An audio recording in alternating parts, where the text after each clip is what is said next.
Today on Dr. Phil. I feel like a bad wife. Sue has got to be one of the most nervous, I'm so scared. most fearful wives we have ever encountered. The duties of a wife is, to cook and clean. He says something, and did you notice that you actually got smaller? What did you think when he said, go sit naked in the cul-de-sac? She's just always let me down. I want to please him. This is a totally dysfunctional relationship. Let's do it. Why don't we stop all the drama, stop all the fighting, and let's go get you better. Here we go. Have a good show, everybody. If I can help get this family back on track, are you willing to do that? Ready, three, take. This is going to be a changing day in your life. Go, Dr. Phil.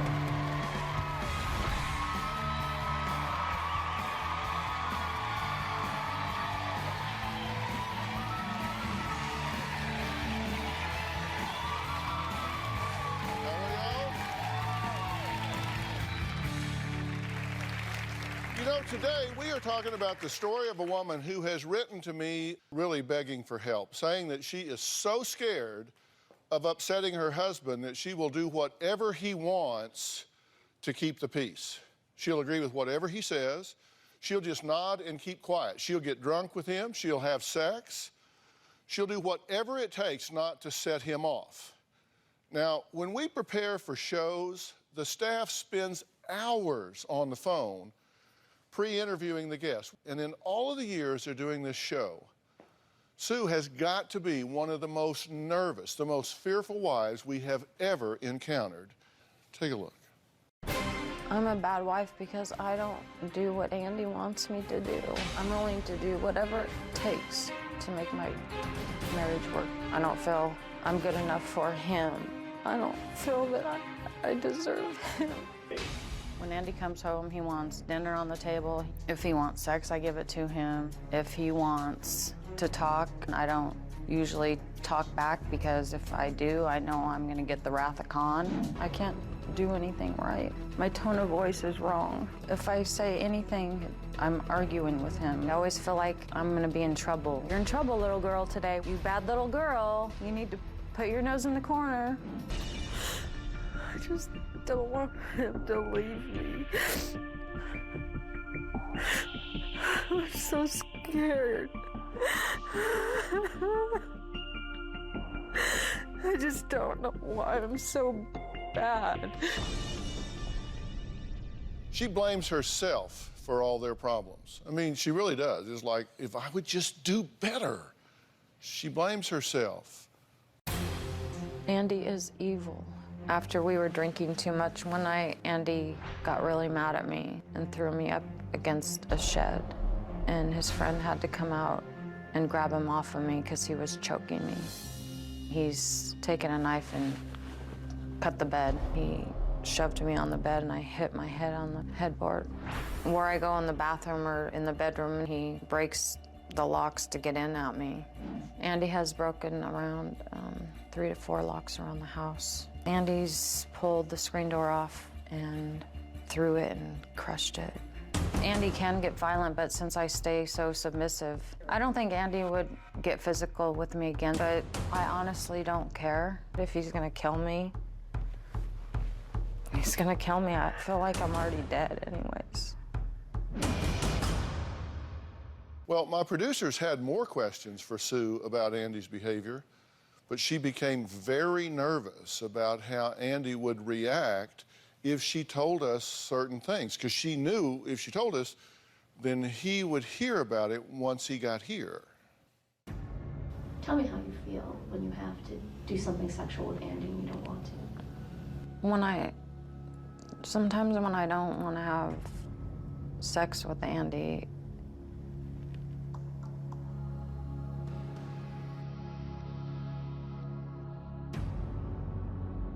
What do you think about it? I'm just afraid Andy's gonna get mad at me for saying something wrong or doing something wrong, or like I could just see his face right now just being so mad, like, why would you say that, or why would you do that, or, like, really, Sue, why would you do that or say that to do this to me, and how could you, And I just don't want him mad at me because I'm afraid he's gonna leave me.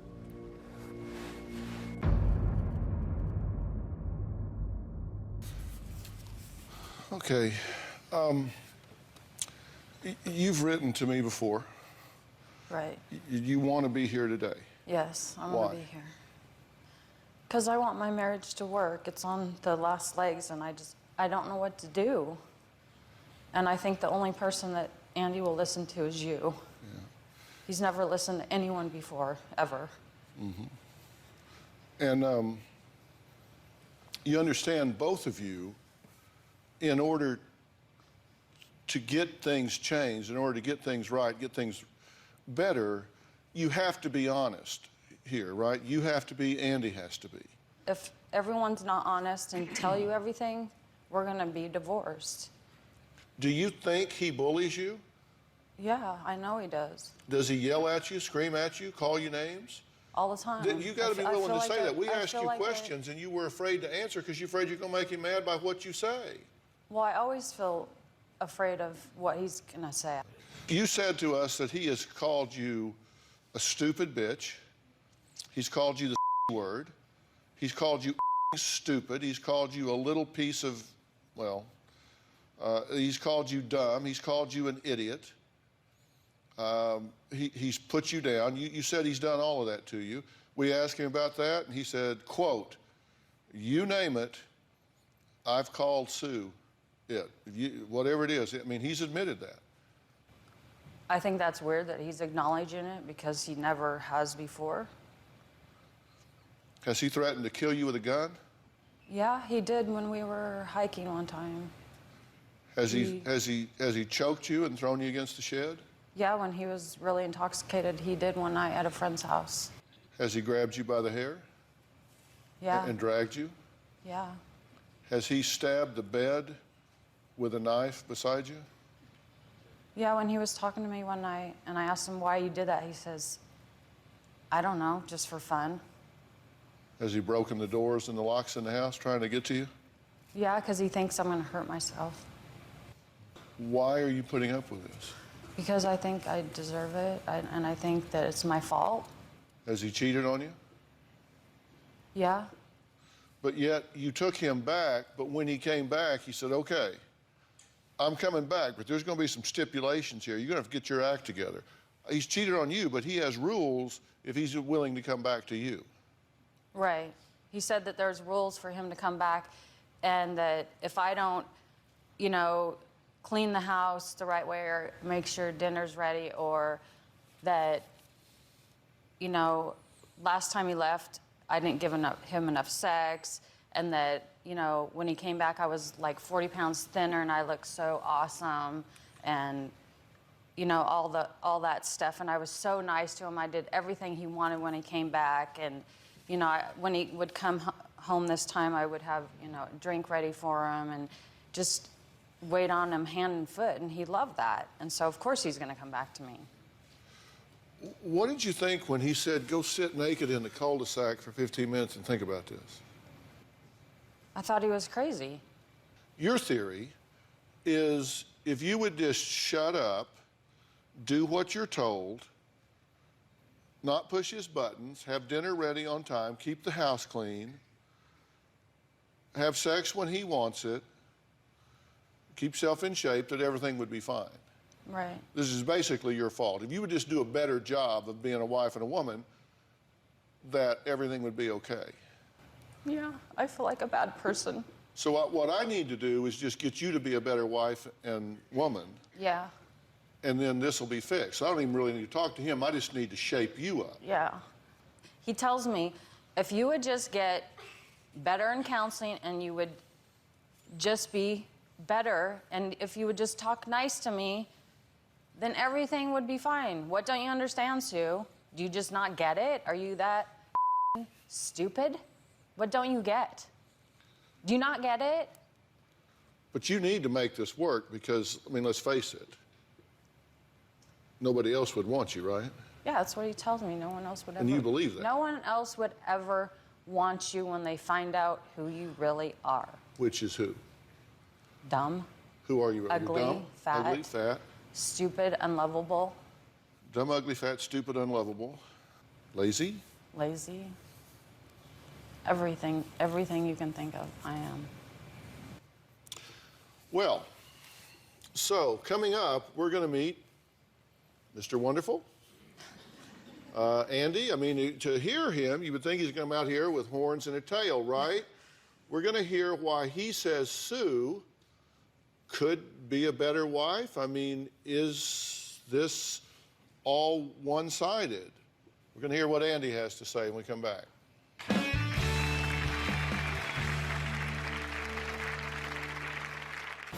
The duties of a wife is to have sex and cook and clean and do her fair share.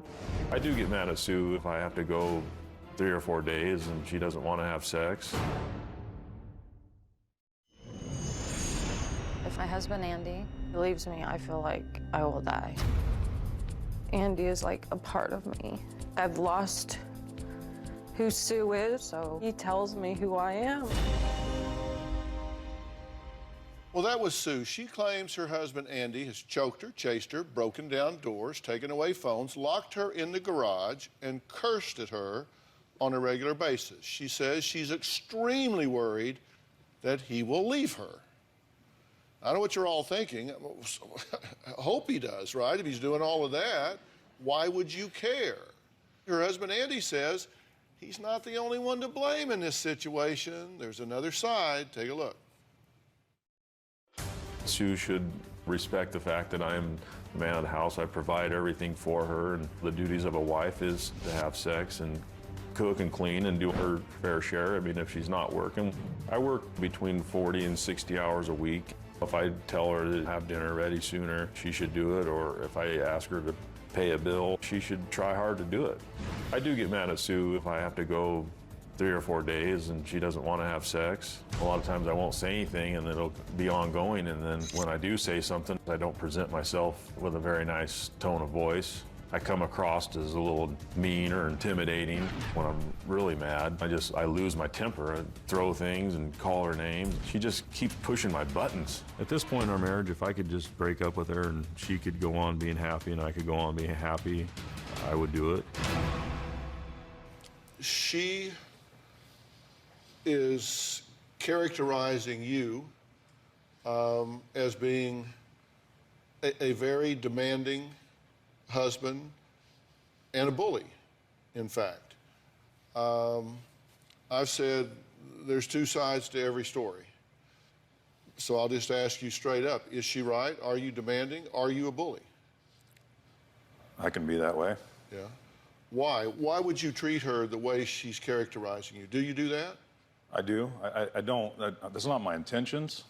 I get frustrated. I feel like she doesn't do her part, and I feel like I have to do so much more to make everything happen, and it irritates me. So you think the end justifies the means? Because she doesn't do things right, that it makes it okay for you to treat her in a demeaning way? No, it doesn't. But you do it. I do it. You call your wife the word? When I'm drunk. Well, you can't get that drunk, that's okay. It's not okay. I mean, you call her a bitch and the word? I mean, that women have a long memory. I know that. What the hell's going on here that this is okay? You say when you're drunk, are you like a bad drunk? No, I don't think so. Well, Yes, I mean, it is.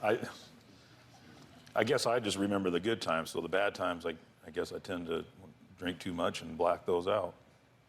are you a bad drunk? I get mean sometimes. Am I talking to a couple of alcoholics here? Could be. I think so. No, I'm asking seriously. Self-diagnose something here, because something's way wrong here. If you two are living this way and you're calling each other names and you're wanting to die, what the hell kind of life is this? It's not a life. When he drinks, he gets really mean and starts calling me names. This is when he does all this stuff, and he doesn't remember anything. Well, then you must be drinking a lot. And my question to you is, what the hell are you thinking? And what the hell are you thinking? Why is this okay with you? You're scared to death he ain't gonna come back to you? Because I feel I deserve... This is you want this man. Well, who'd you turn down? Because I... Why are you living like this? You're a better man than that. I am. I'll admit to think. Is this beneath you? Because It I is. feel I'm just so dumb. And I deserve it. I feel like a bad wife. Because you don't make dinner fast enough? Because you make the bed No. straight enough? I'm just not a good anything. Mom, daughter, wife, friend, anything. And he's so inspirational. All right, let's take a break. There's a lot going on here, and I think I know exactly what it is. Next, do Sue and Andy have anything in common? And if things are so bad, why do they keep going back to each other? And interestingly enough, both of them had that question for me. Why am I staying in this marriage if it is this bad? And what can I do to make it better? Well, we're going to talk about all that when we come back.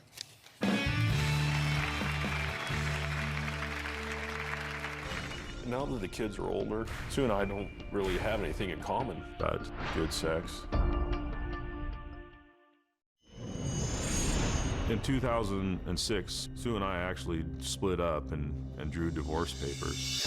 When we got back together, we did go on a hiking trip, and I don't remember what we were arguing about, but I was really pissed off and told her I was going to shoot her. After I told Sue that I was going to shoot her, I went back towards the car, and I walked really fast, leaving her behind to find her way out. I have regretted going back to Sue. I always ask myself, why did I do this? Why did I get back with her? Well, that was Andy talking about a threat he made to Sue during a camping trip shortly after they decided not to get divorced. Now, during an interview with Sue and Andy, Sue became noticeably detached and withdrawn. And take a look, and then I want to talk about what happened. Both of y'all watch this, and then we'll talk about it. Well, you get mad when I disagree with you.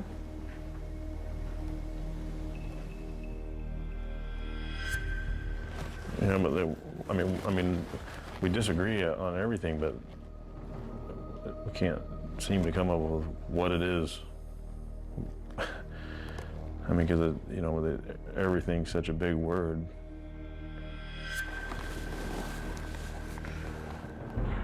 What's going on in you? Want to say it, or you're afraid you're going to make me mad?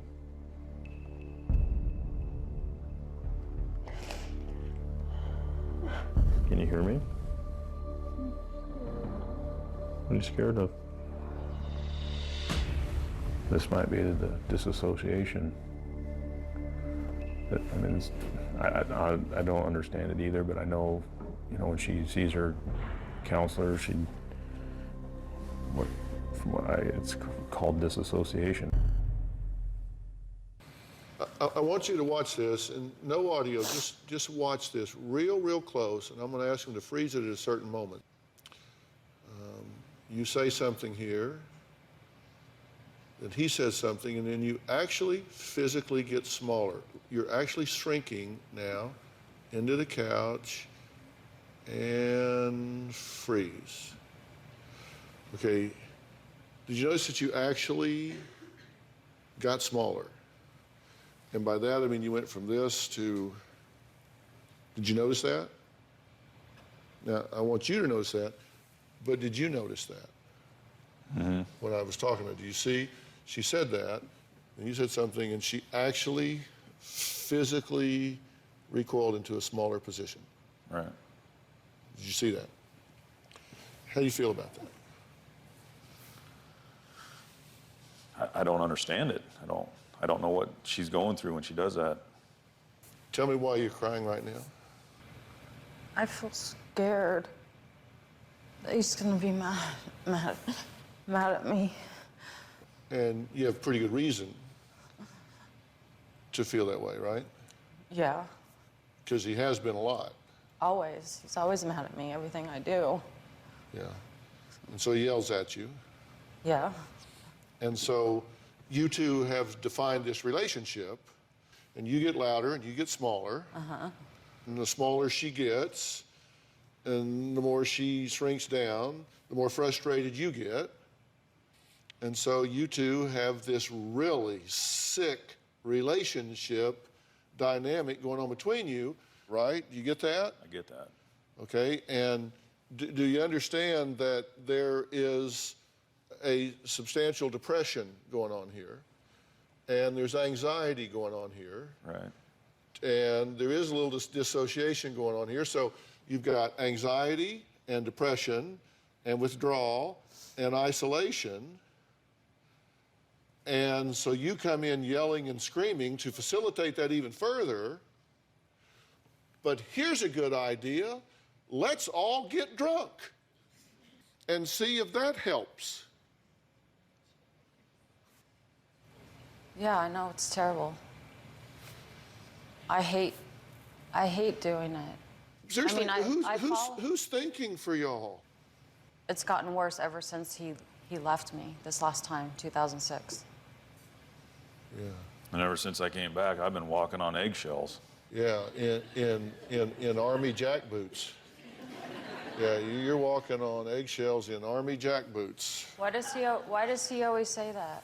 I mean, why do you always say that you're walking on eggshells?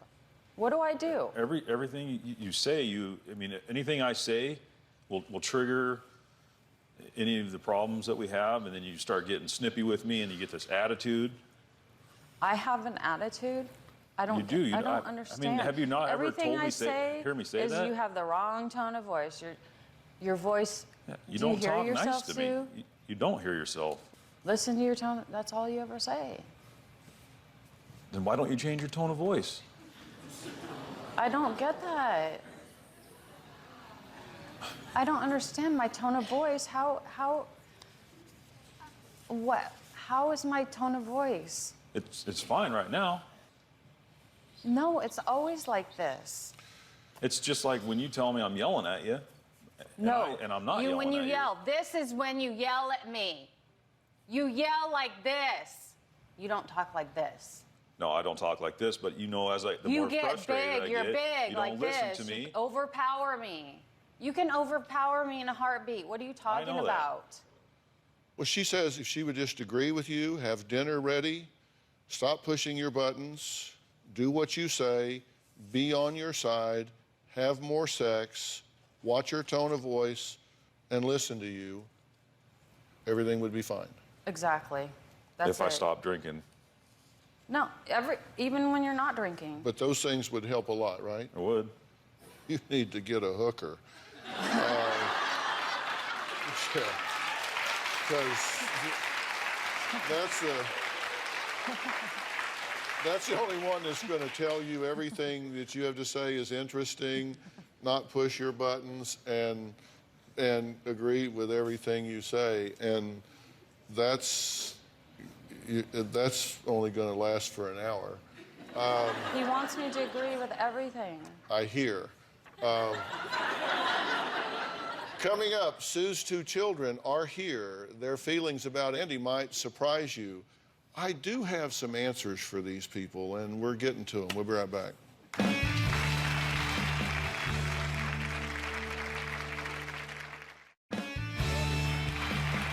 It's not as far to better ground than you might think. Sue and Andy have been married for 12 years. They've been together for 20. Point being, they know each other. Now, there have been claims of emotional abuse, violence, depression, and abandonment. Now, Sue has two children from a previous relationship who both grew up living with Andy. They've seen firsthand how bad things can get between the two. Now, Sue's 25-year-old son, Blaine, thinks they are both to blame. Take a look. When I was younger, I was often the mediator, so I was always put in the middle of everything. When I was 16, Andy pushed my mom up against the fridge. I shoved him back, and we got into a shoving match, and we got in each other's face, and I was scared. He was a bigger guy than me. The fight got pretty intense, so my mom called the cops. When I was younger, I blamed Andy for a lot of the fights. Now that I'm older, I realize that my mom instigates fights, and that's how they keep arguing. Andy tries to leave and walk away, and my mom will come find him and find more things to argue about. I don't blame my mom for all the problems in her marriage, but I do believe it takes two to create problems. Now, Blaine moved out 7 years ago because he said he couldn't take the fighting. Now, hear what I just said. 7 years ago? But he has a 21-year-old sister, Ashley, who still lives at home. She says the situation makes her physically ill. Life is a living hell when I'm at home. My mom and Andy always end up fighting. He asks her, like, are you dumb? Are you stupid? You're an idiot. When I hear these things, it brings me physical pain. I'm very afraid that one day he might snap and hurt her because he has a lot of anger. My mom gets into deep depression from the way that he treats her. She won't want to eat. She barely will even talk to you. And sometimes I just go in there and lay with her. I can't move out because I don't want to leave her alone. I definitely feel like I have had to be the parent growing up. I hate coming home because no one should have to call a place like that their home. Well, Ashley, Blaine, y'all been watching right along, right? Yes, sir. Ashley, let me start with you. You're right in the crossfire here with all of this. Yeah, What's it like for you on a day-to-day basis? It's awful. I never want to be home. I always try to go do something so I don't have to be there. Blaine, you escaped this, and you did it on purpose, right? You wanted out of this situation. Yeah, it wasn't anything fun to be around. It was depressing. I'll see my mom cry all the time, and just have Andy come home mad. You never knew what he was mad for, but he's mad for you about something. So I had to get out of there. Did you miss him when he was gone? Yeah, I miss Blaine because I feel like Blaine's the peacekeeper and always wants to hug me, and Andy's not like that. But you realize that's a terrible job to put on a child. I know. That's a burden to put on a child. I know. And you know, you used to tell Ashley that you were depressed so she wouldn't leave you, which is another job for a kid. I know. I don't mean to do that to my children because I love them so much, and I don't want to be that person anymore. I want to change. I want to be a good parent for them. I hate being who I am. What do you think about the impact on these kids? I feel terrible.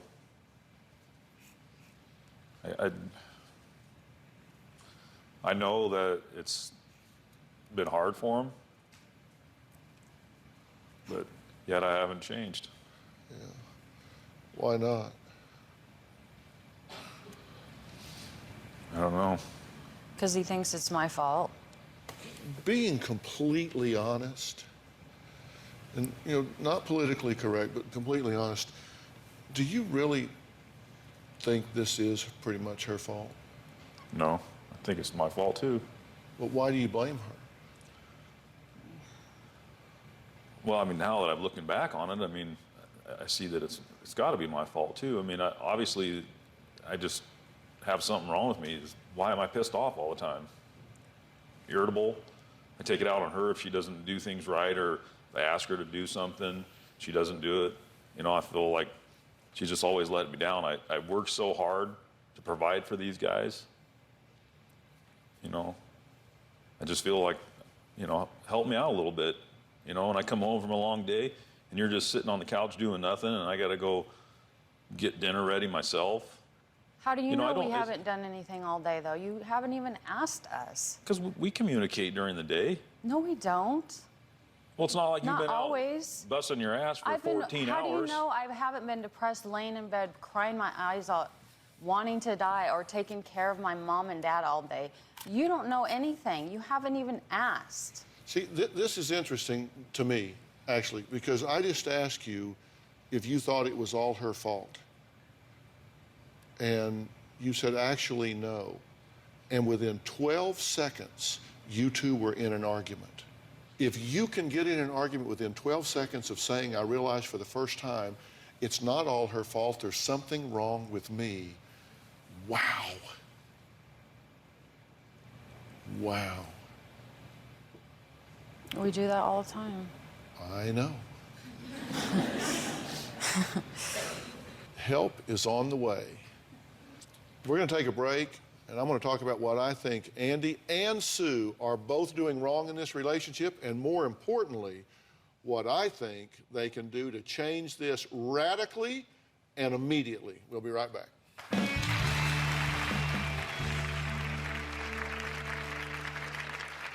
I don't feel like my mom and Andy should be together because two people shouldn't constantly be fighting and arguing. If you're trying this hard, then what's the point? I've actually never told my mom and Andy that I don't think they should be together. I don't want her to get upset, and I already know what Andy thinks the same thing I do.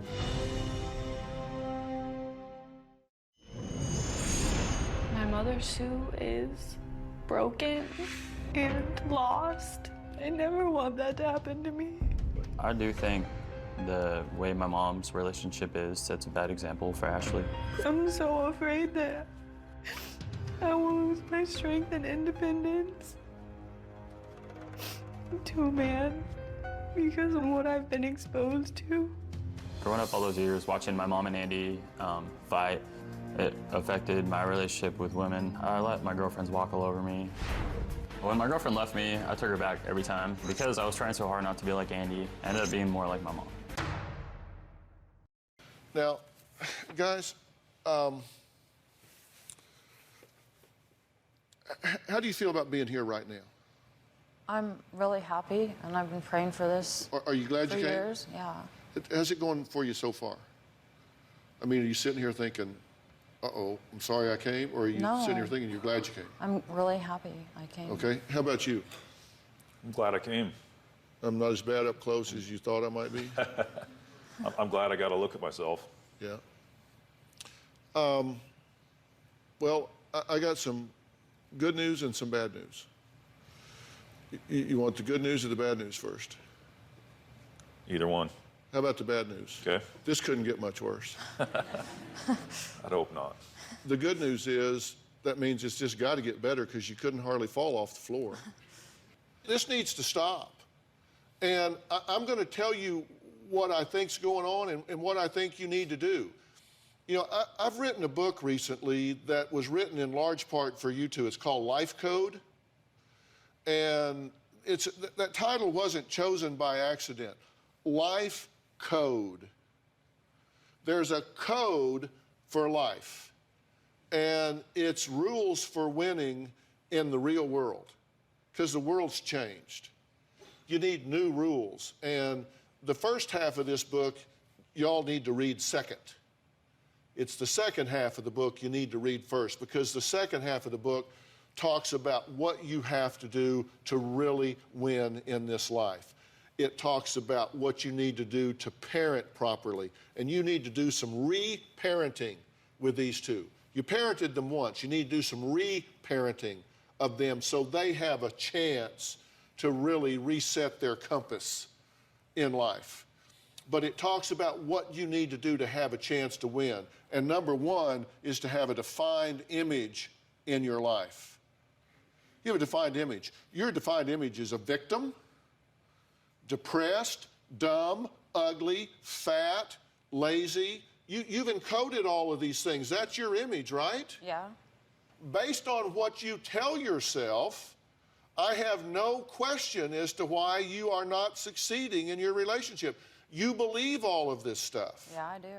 And it is not true. You may be behaving to that definition right now, but that is not who you are. That is not who you are. That is not why he fell in love with you. That is not why he has stayed around. He is in love with you. Let me tell you, when somebody shows this much rage, it comes from the inside out. You two, I said earlier, do you two have anything in common? Interestingly, you do. We do? Sure you do. You want to know what you have in common? What? Questions you got to start asking yourself is why just below the surface you are chronically pissed off.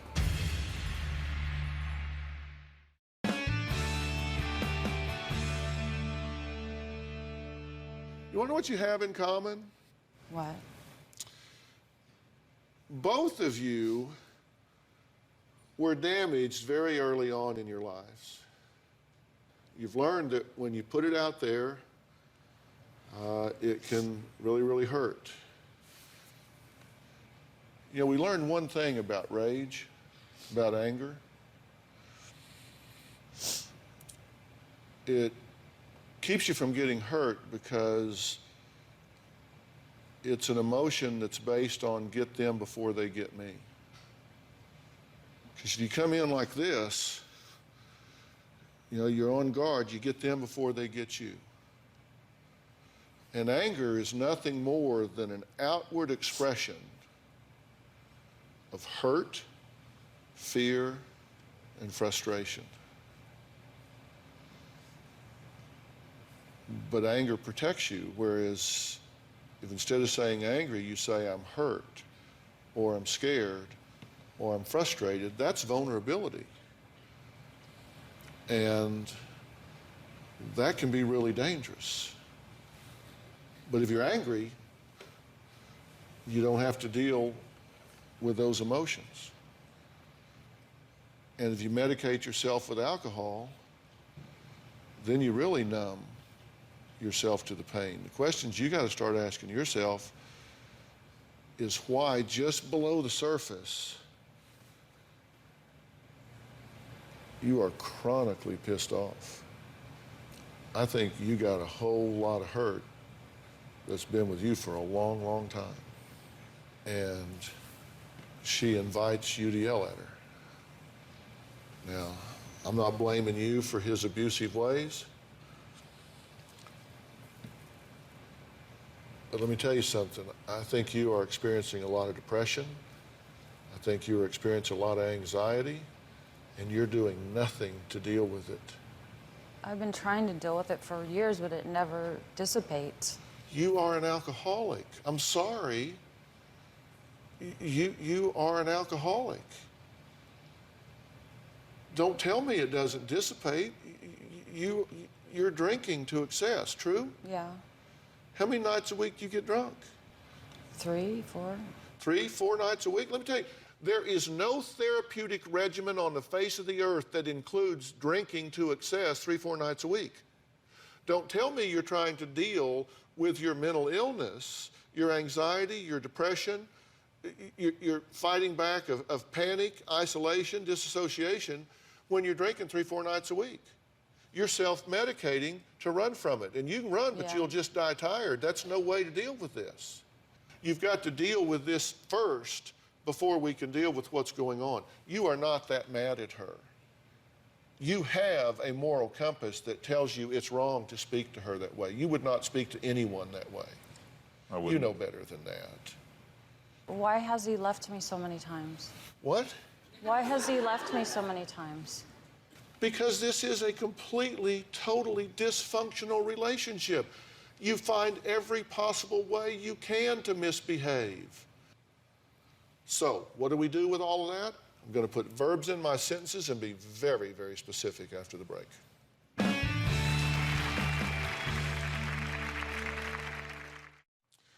Well, we've been talking today about family dynamic. And look, marriage is not easy. I mean, life is fast, it moves, I understand that.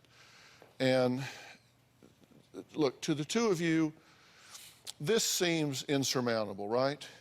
It's because you have momentum in the wrong direction. There is so much that can change here. First off, we have to eliminate alcohol from this situation. Second, anytime you come to a relationship, you either contaminate the relationship or you contribute to it. Right now, you are both contaminators. You have to start remembering why you fell in love with and married her to begin with. You're just having trouble finding the girl you fell in love with because you've beat her back, you've beat her down. And you don't own his behavior, but you own yours. You've ceased to walk with pride. You've ceased to walk with the dignity of the woman that you are. Right. Because you are depressed. We need to change all of that. And I will walk you guys through this if you are willing to commit yourselves to it. I'm willing to. And this is something that we will start right away. She actually just bought me your book. Yeah, and she gave it to you. She gave it to me. Yeah. And I'll bet you the pages weren't dog-eared and worn. She bought it and gave it to you. From the bag, yep. Yeah. The book they're talking about is Life Code. It's published by my son Jay's publishing company, Bird Street Books. Everybody in the audience is going to go home with a copy. I want you all to read that.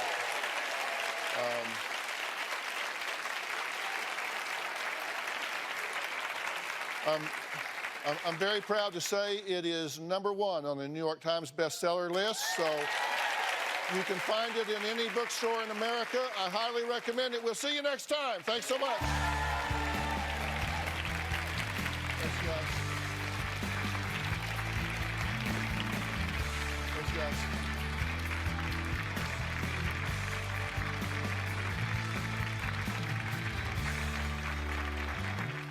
Bounce, bounce, all the girlies bounce. Take 'em to my house, turn the party out. Bounce, bounce, bounce, all the girlies bounce. Take 'em to my house, turn the party out. You warned me 1,000 times, memories can kill ya, but I didn't hear ya. I thought that I could fly, but woke up on the asphalt. I swear there was the last time. I've always been naive, call it.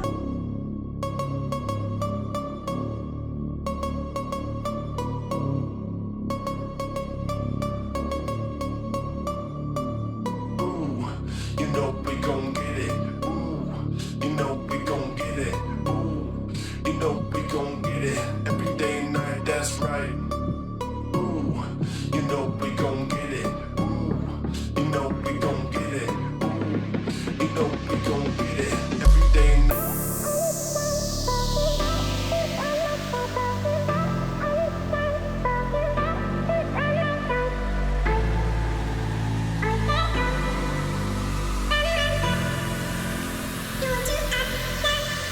You surround